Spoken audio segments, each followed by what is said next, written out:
Kalau itu adalah pinjaman untuk konsumtif karena dia lapar, itu nggak boleh ditagih bunganya. Itu maksudnya begitu. Oh, oke, oke, oke. Jadi kalau kita masuk perbankan, boleh. Nggak kayak orang Islam, mata gelap. Boleh. Interest itu boleh. Kita mendapat bunga deposito itu boleh. Ya, Ya, karena karena itu adalah bagi hasil. Si banknya itu kan juga mengerjakan juga, kecuali ya kalau kita, nih adik kita lapar. Wah ini buat ini, ya pinjemin.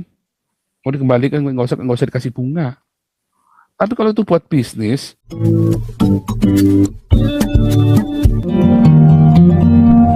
Jud, Owen Fang. Wah, ini dia nih Owen Fang. Shalom, shalom.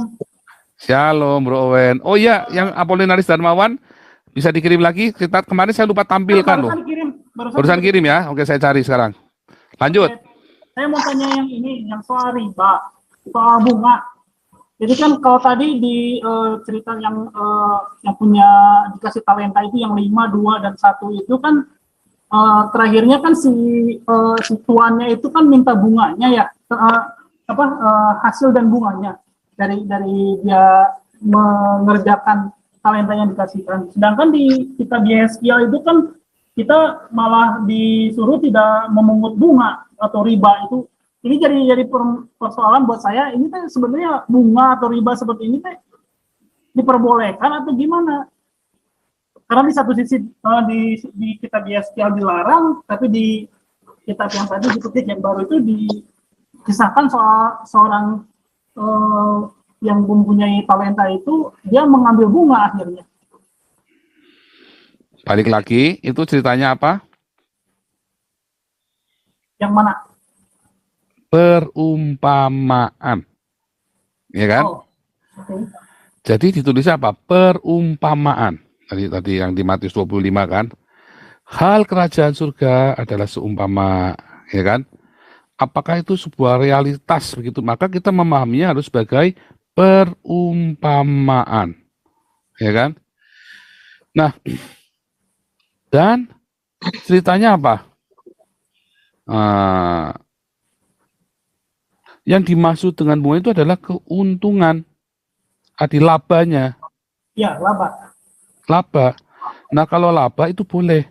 Karena di dalam tradisi Yahudi, mereka ada saling tolong-menolong. Sampai dengan hari ini, kalau ada orang ngaku Yahudi, suku ini, terus stambumnya jelas, dia miskin, ditanya, kamu bisanya apa? Saya bisanya ini, tak modalin. Kalau dia karakternya bagus, pasti jadi. Sampai karakternya nggak bagus, nggak mungkin sampai nggak makan. Tetap ada komunitasnya yang akan kasih makan dia. Cuman dia jadi nggak punya status sosial. Tapi kalau dia bertanggung jawab, tidak ada bisnismen Yahudi yang kere itu nggak ada, yang nggak jadi.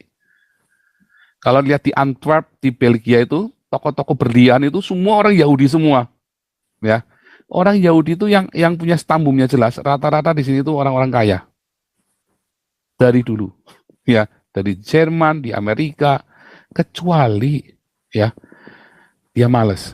Ya sudah, yang penting dia bisa makan saja, jangan sampai jadi gembel. Nggak ada orang Yahudi jadi gembel, itu nggak ada. Tapi orang Yahudi kaya-kaya itu banyak. Ya pas-pasan ya ada. Karena apa? Dia males. Atau dia judi. Ya, itu serah. Kalau judi, tapi tetap dikasih makan, tetap dijaga sama lingkungannya. Dia punya utang dibayarin. Nanti siapa keluarganya dia bayarin. Kalau ambil oceh-ocehnya dimaki-maki. Tapi itu kan disiplin sekali ya. Makanya nggak ada. Lagian mereka kan cuma seluruh dunia kan cuma 18 juta saja. Orang Yahudi di seluruh dunia kan. Itu ya. Jadi itu adalah laba. Boleh. Kalau yang dikasihkan kembalikan. Bunga bank atau kita ngambil ya riba itu misalkan kita yang mana yang nggak boleh gitu, minjemin orang nggak boleh sama kita. Jadi gini loh, misalnya ya orang minjem bank itu kan kesepakatan bersama, kita nanti mau bikin koperasi ya, ya satu lagi pelayanan kita, talenta yang kelima, kita mau bikin koperasi, boleh nggak? Boleh ya, karena itu adalah keuntungan. Bunga itu sebuah keuntungan, tergantung bagaimana cara kita ngambilnya. Bunga berbunga, itu namanya kita udah ini neken dia. Makanya di bank itu ada namanya haircut, bunganya dihapus. Kalau orang udah nggak bisa bayar utang, bunganya dihapus. Yang penting balik pokoknya. ya kan? Bahkan bunga-bunga yang pernah dia bayar pun bisa di haircut untuk bayar kekurangannya dia. Jadi dia nanti misalnya tagihannya dia utang 100 juta, terus bunga berbunganya jadi tagihannya 180 juta, tapi dia sudah bayar 40 juta bunganya saja. Kan bayaran pertama selalu bunganya.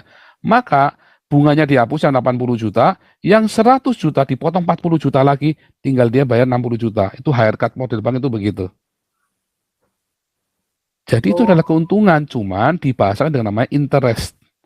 Tetapi bunga yang dimasukkan di dalam ISKL itu nggak boleh membungakan kepada saudaramu. Kita tuh nggak boleh ya, sesama orang Israel itu kalau minjemin uang, yang dibalikannya pinjamannya saja, pokoknya saja, nggak boleh dibungain. Tapi kalau itu adalah modal, ya keuntungannya janjian berapa dulu bagi hasil.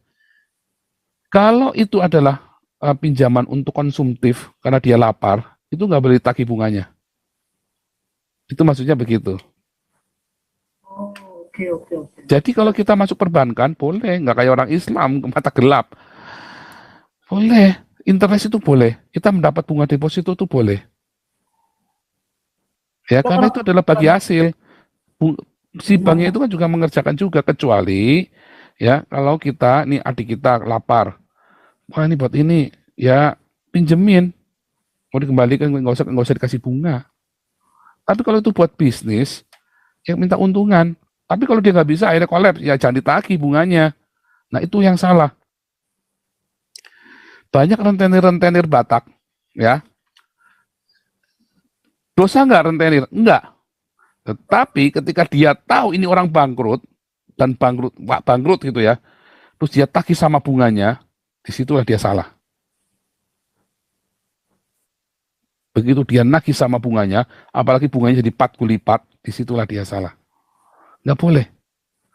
Kalau pinjaman pertama, karena kan mau supaya untung bagi hasil, oke masih wajar, itu masih dalam rupa itu dagang, itu bisnis. Tetapi begitu di kolaps dan dia tetap maksa minta bunga, disitulah salahnya. Apalagi bunga berbunga, utang 100 juta bisa bayar 300 juta itu. Nah disitulah dia jadi lintah darat, disitulah dia melawan Tuhan. Apalagi dia membungakan uang pakai duitnya gereja, ya kan? Sering digitukan sama bendahara kan, dibungakan kan? Di banyak gereja banyak ya, duit gereja itu diputerin. Nah, kita Damaris pernah mau digituin. Nah, kita bilang nggak boleh. Kita sepakat nggak boleh. Pak Ketua, Bu Ketua, dan saya kita sepakat bilang nggak boleh. Nanti dapat keuntungan dari situ nggak boleh. Nggak boleh. Karena ini dana dari masyarakat, ya harus jelas. Kita nggak boleh begitukan. Ya, gereja-gereja itu banyak ya, yang uang itu bendaranya itu dipinjam sama pengusaha, dibungakan, kemudian dikasih keuntungan gerejanya, pendetanya banyak. Kan banyak kan kolektornya gereja kan bisa 100 juta sampai 1 miliar kan. Wah, tak pinjam itu tak selak. Ya kamu tak kasih 10% sebulan. Lumayan kan? Dapat tambahan 10%. Misalnya kalau kolektornya 1 miliar, daripada nganggur Pak. 1 miliar dibungakan 100 juta, pendetanya cuma ongkang-ongkang, hihi 100 juta. Cuma diselak aja. Ya kan? Nah itu nggak boleh. Nah di Damaris juga pernah mau digituin, kita bilang nggak boleh. Nggak boleh. Pokoknya nggak boleh aja. Ya. Nah, karena cinta akan uang. Kita kan nggak mau ngejar duitnya kan. Kalau memang Tuhan mau kita tetap jalan, biar tetap jalan. Kalau memang Tuhan bilang sudah cukup sekian, ya sudah berhenti. Kemarin aja kita coba, ya kan sempat tinggal 60 juta berapa bulan yang lalu ya, Pak Charles sudah ketar-ketir tuh. Wah, gimana nih, jalan terus Pak. Nanti kita berhenti malu toh Pak. Ya enggak malu lah, biarlah. Kalau memang Tuhan seperti nggak tahu ya tambah gede ya kita ya. Sekarang kita itu tiap bulan itu kita pemasukan 480 juta. Ya, nah ini saya sambil nunggu ini ya. Saya sambil nunggu apa namanya upload. Ini saya tunjukkan ya, Damaris nih. Damaris mutasi Desember. Malaikat iblis tren donasi ya. Nah, lihat ya.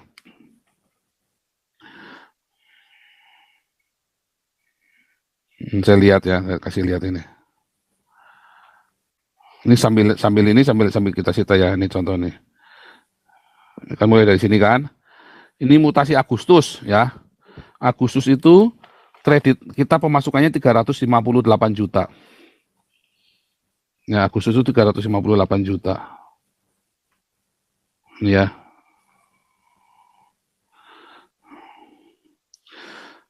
September mutasinya 480 juta. Ya, itu waktu kita geber itu ya. Waktu itu coba waktu shoot ya, saldonya tinggal ini ya. Tinggal ini waktu itu saldonya nih. Sempat tinggal 60 juta ya. Terus tiba-tiba kita masuk begitu rupa, begitu dahsyatnya ya. Jadi segitu tuh. Nah, terus September kita 480 juta. Ya. Oktober kita uang masuknya 445 juta. November 438 juta. Desember 498 juta. Nah, Januari kemarin kita turun 10 juta saja. Ya. Tapi ini sampai 31 yang 50 jutanya Pak Suara belum masuk ya. Jadi kalau ditambah yang 50 jutanya Pak Suara kebenaran, kemarin ada kirim uang itu tambah 50 juta itu ya. Maka ini ditambah 50 juta lagi kan. Karena kemarin itu belum keprint yang 50 jutanya itu. Maka jadi 538 juta Januari kemarin. Rekor kita ya 538 juta. Itu ya. Luar biasa kan, Tuhan baik kan. Nah, sekarang kita cari yang punyanya Pak Darmawan dulu. Luar biasa. Jadi gitu ya, boleh sesama anak Tuhan kerjasama ya bagi hasil atau di bunga. Namanya kan bunga sama saja, berapa? 10%, sepakat 5%. Tapi begitu dia gagal, Anda nggak boleh tagih bunganya. Nggak boleh tagih. Kalau Anda tagih bunganya, Anda jahat. Ya, bahkan kalau bagi hasil itu kan kerugian pun ya kita bagi sama-sama kan. Namanya kita rugi sama-sama, masa aku suruh nanggung semuanya. Nah itu seringkali begitu, makanya orang banyak yang kejar rentenir jadi terkutuk. Ya, kita kan kerjasama, kita nolong, begitu rugi, saya nggak mau rugi, yang rugi dia. Ya jangan, ya bagi sama-sama. Ya, serius ya, itu beneran. Nah, kalau itu uang gereja nggak boleh. Karena biar jemaat yang berbisnis, ya, maka kemudian uang persembahan itu dikuduskan untuk diakonia dan untuk marturia yang seperti kita lakukan sekarang ini. Gitu ya caranya, itu Pak Wen. Nah, sebentar, itu saya mau tanya dulu nih, kejadiannya ini bagaimana nih Pak Apolinaris, ini ada update apa nih? Kemarin rencana pengen ada pengadaan komputer lah buat bantu-bantu di perpustakaan. Ya. Cuman ya saya harus bahas dulu dengan ini forum sini ya. Saya nggak bisa langsung ngobrol sendiri, memutuskan sendiri. Pengadaan komputer itu ya? Ya. Pengadaan komputer ya sekarang ya? Cuman memang mungkin di Kebonwaro itu memang ketat sekali ya, paling ketat di antara yang lain. Yang lain ya. sudah bisa ibadah, sedangkan di Kebonwaro masih belum diizinkan untuk orang luar untuk mengadakan ibadah gitu. Nggak apa-apa, sabar. Ini mutasi Januari ya, Apolinaris ya. Anda sampai lihat ya. Nambah terus ya. Ya, nambah terus ya. Sekarang saldonya berapa nih coba nanti. Ini pelan-pelan ya, biar sambil lihat. Jadi Pak Apolinaris ini kita lagi pengajuan kembali ya, PK, peninjauan kembali kasusnya Pak Apolinaris. Doakan ya, kalau Anda terbeban ya, Anda bisa transfer ke sini juga. Ditulisin kalau bisa kasih keterangan, tambahin PK. Kalau ini adalah memang kita rencana untuk bantuan hukum, tapi ternyata biayanya kemarin besar sekali ya. Minta 700 juta atau berapa. Saya bilang, waduh, karena ada saksi ahli, ada apa, kita konsultasi hukum dan biaya logis enggak.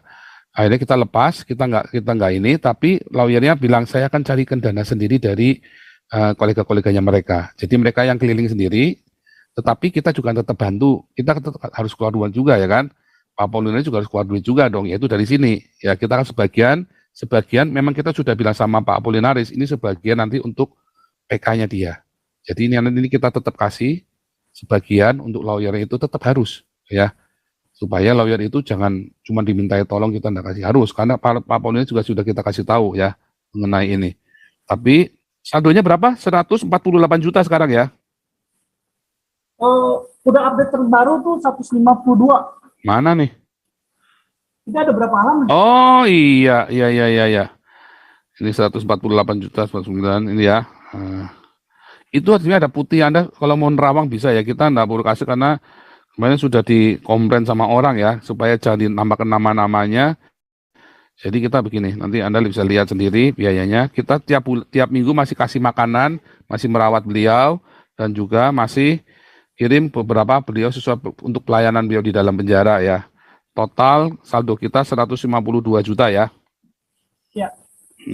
Nah, kita belum bisa ada ibadah, belum bisa kasih makanan massal di dalam karena sebulan ini kemarin parah sekali ya, nggak boleh masuk ya. Bulan Desember masih boleh masuk ya. Januari benar-benar. Kita mau belikan itu ya buat pelayanannya Pak Polnaris ya, belikan komputer buat perpustakaan di LP itu ya.